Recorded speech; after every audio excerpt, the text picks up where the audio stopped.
সম্প্রতি যুক্তরাষ্ট্রের বিমান বাহিনীর একটি C-17 গ্লোবমাস্টার 3 H-856 কাতারের আল উদেদ এয়ারবেস উড়ে গিয়ে পারস্য উপসাগর পাড়ি দেওয়ার সময় বারবার তার গতিপথ হারাচ্ছিল।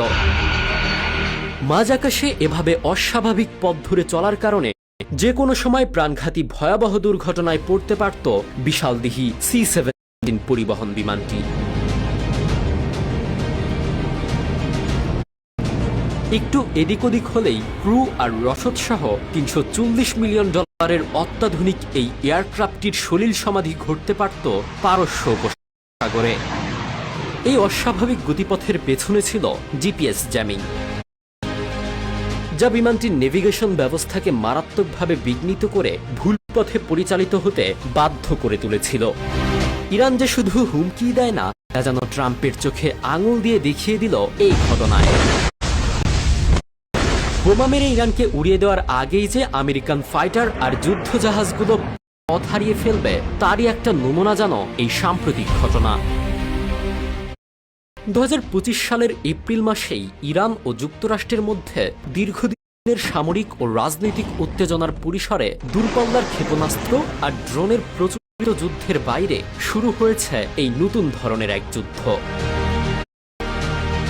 এবার যুদ্ধে হাতিয়ার হয়ে উঠেছে ইলেকট্রনিক্স ওয়ারফেয়ার বা জিপিএস জ্যামিং।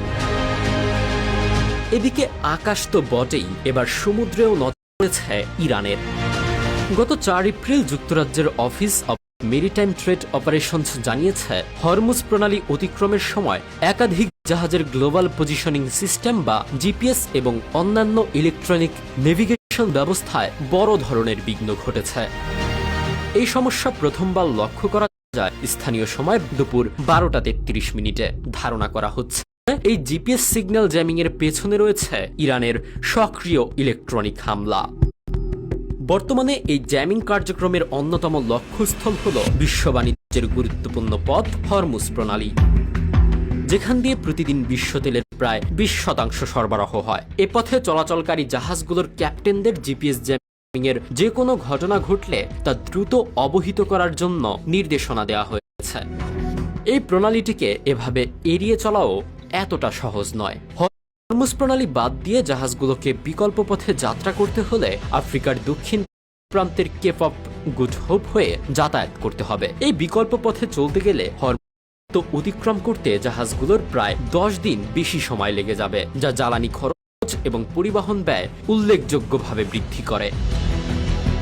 এমন একটি এলাকায় যোগাযোগ ও জিপিএস ব্যবস্থায় বিঘ্ন ঘটানো হলে কেবল সামরিক নয়, বরং বেসামরিক পরিবহনও মারাত্মক বিপদের সম্মুখীন হতে পারে।